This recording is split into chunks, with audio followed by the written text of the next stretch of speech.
In the year 1831, the Danish author and poet Hans Christian Andersen crossed the border into Bohemia.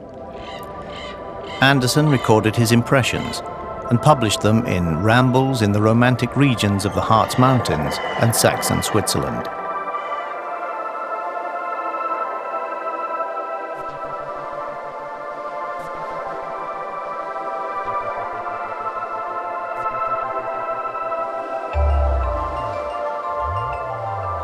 Aloft on the mountain where the clouds ride, while the dark pines groan on its rocky side, where the well bubbles forth beneath the stone, I sat alone.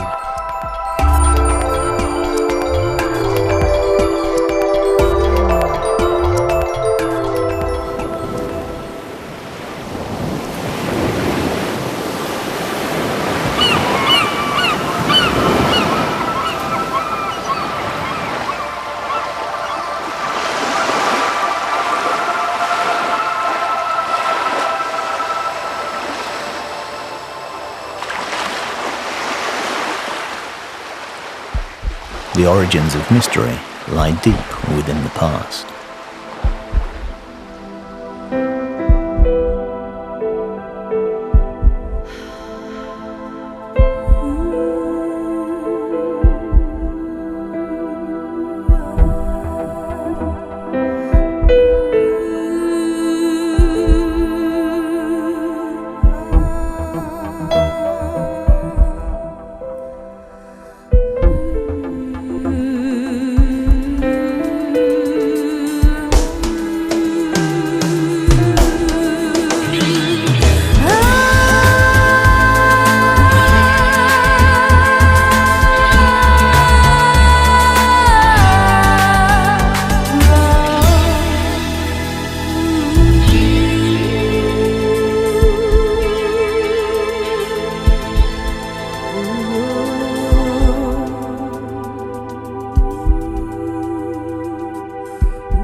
After a somewhat fatiguing walk, we came to the end of the pine forest and stood amongst beautiful green beeches.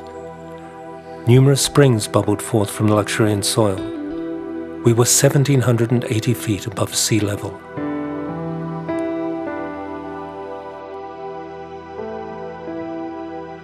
The grandest view was towards Bohemia. I had never imagined that the mountains could assume such a dark blue tinge. They lay before me like a petrified sea, massive and wondrous.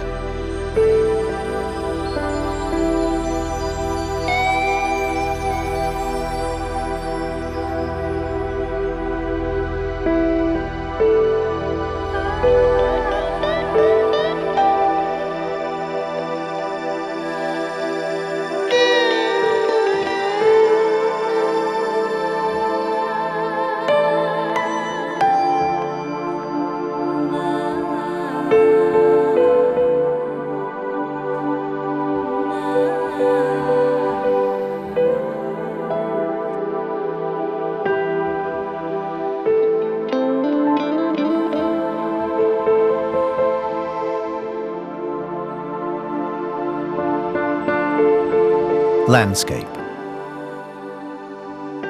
A chronicle etched in time, carved in an alphabet of rocks.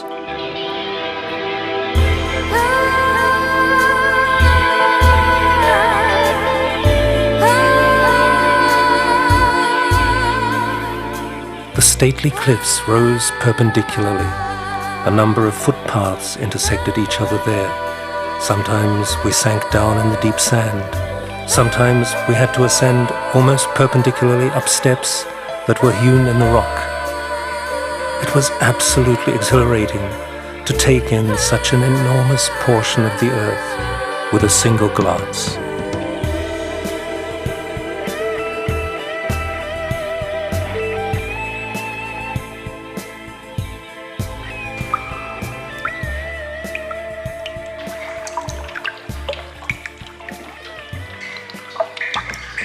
Rocky overhangs in river valleys continue to divulge modest testimony from the past. Flint tools left behind by hunters from the Stone Age.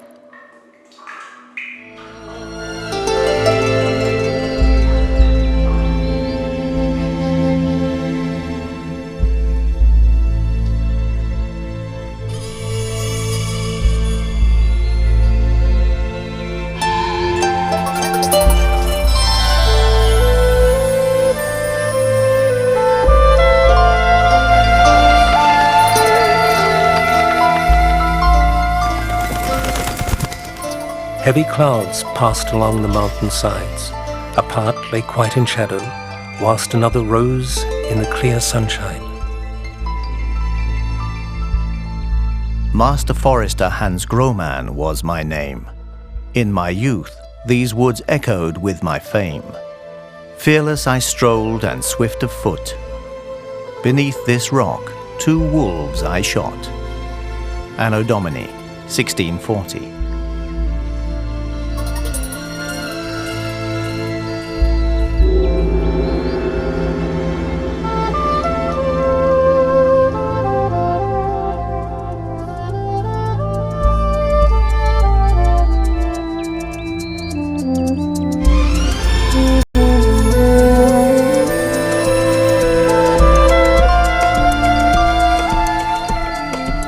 Stone steps lead to the small church on the opposite side of the hill. Each of these deep incisions carved into the rock recall long-forgotten human desires.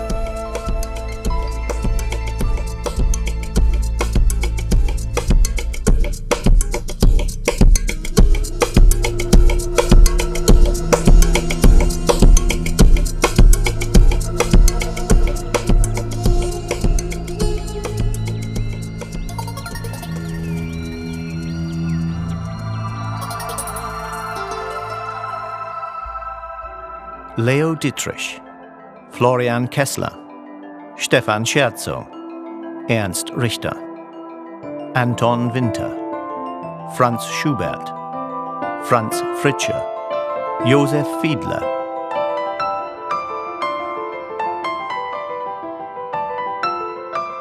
Josef Kögler, Robert Gundermann, Adolf Gundermann.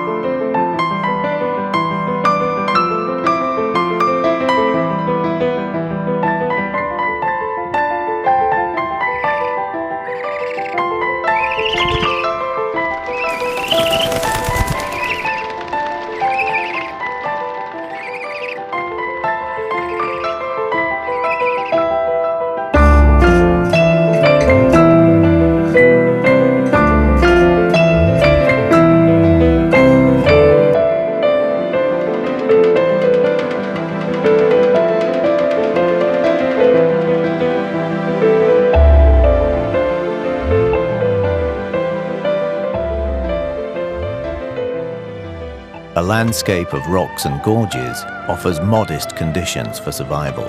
The forests struggle for light and space.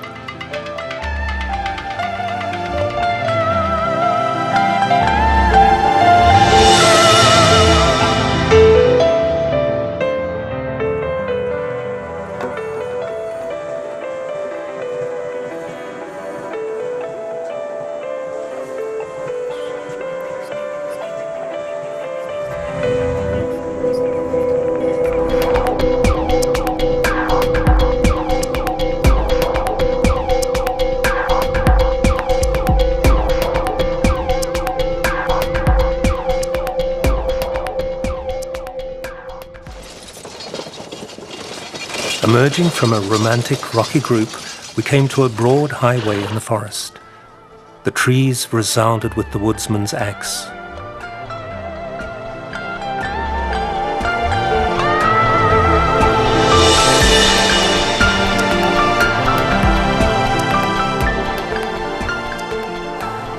We passed several woodsmen who, with their lively songs and tralalas, kept time to the rhythm of their strokes.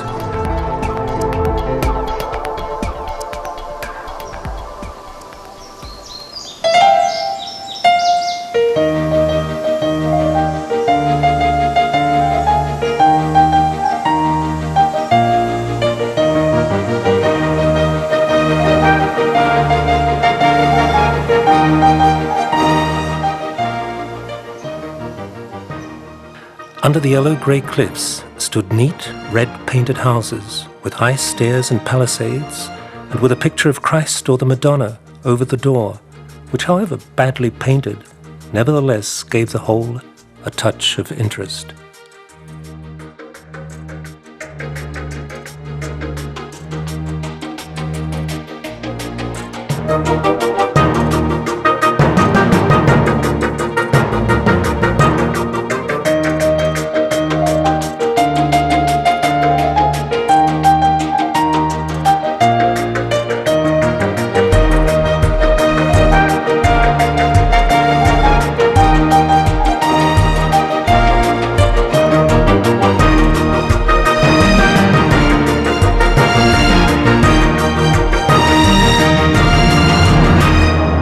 The Lord his time with us did share, to live life's span, and is forever at hand, our burdens to bear.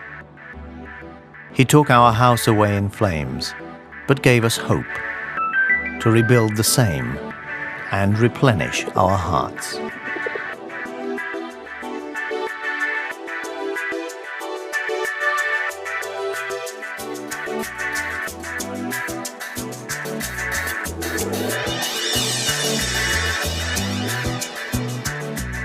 Romantic painters explored the paths of this rocky maze. The wild landscape brought challenge and inspiration.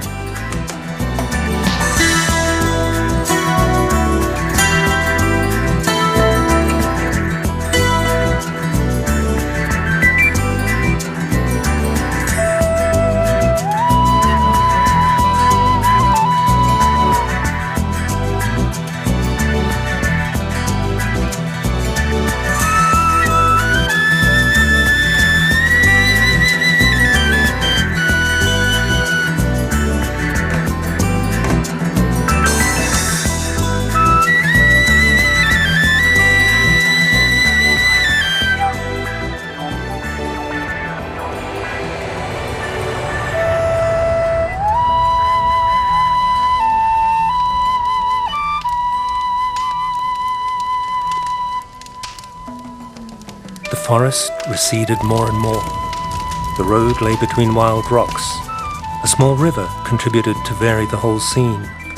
Watermill succeeded watermill, where large planks and stones were sawn through.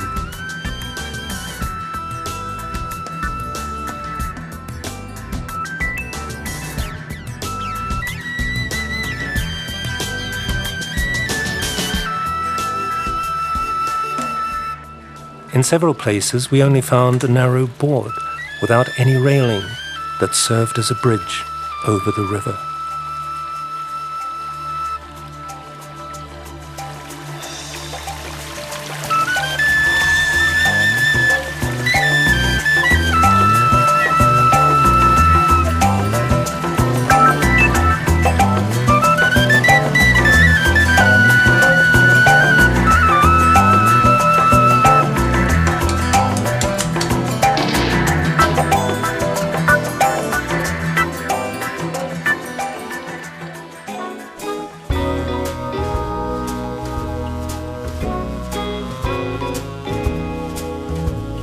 The visits of countless foreigners of higher social standing, whose numbers continue to grow remarkably year by year, serve to publicize abroad the wild and romantic places of this mountain landscape. To quote Ferdinand Nalik,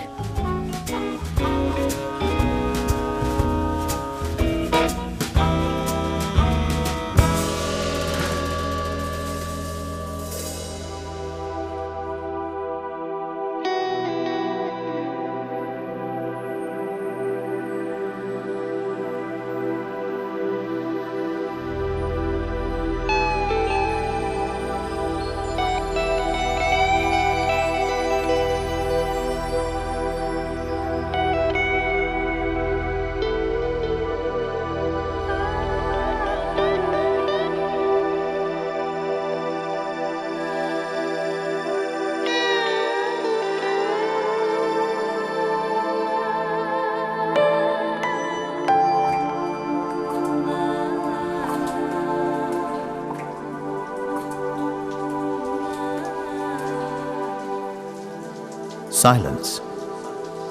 Listen. Can you hear? The rain running through the rills where greenery dreams. and murmurs rustle in the air. Now loud and strong, now thin and rare.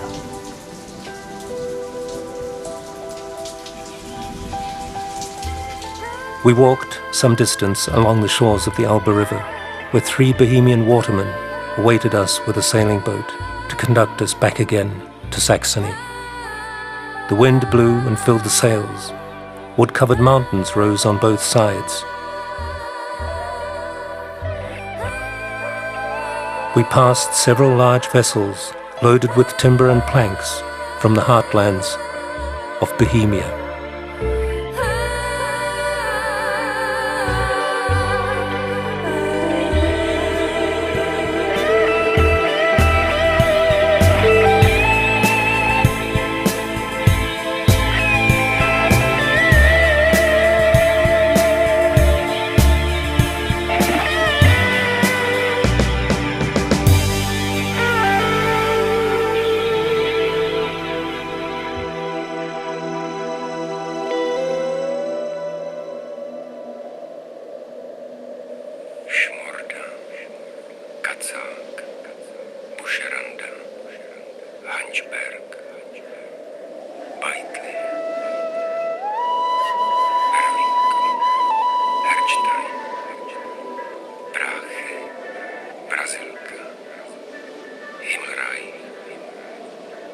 Philip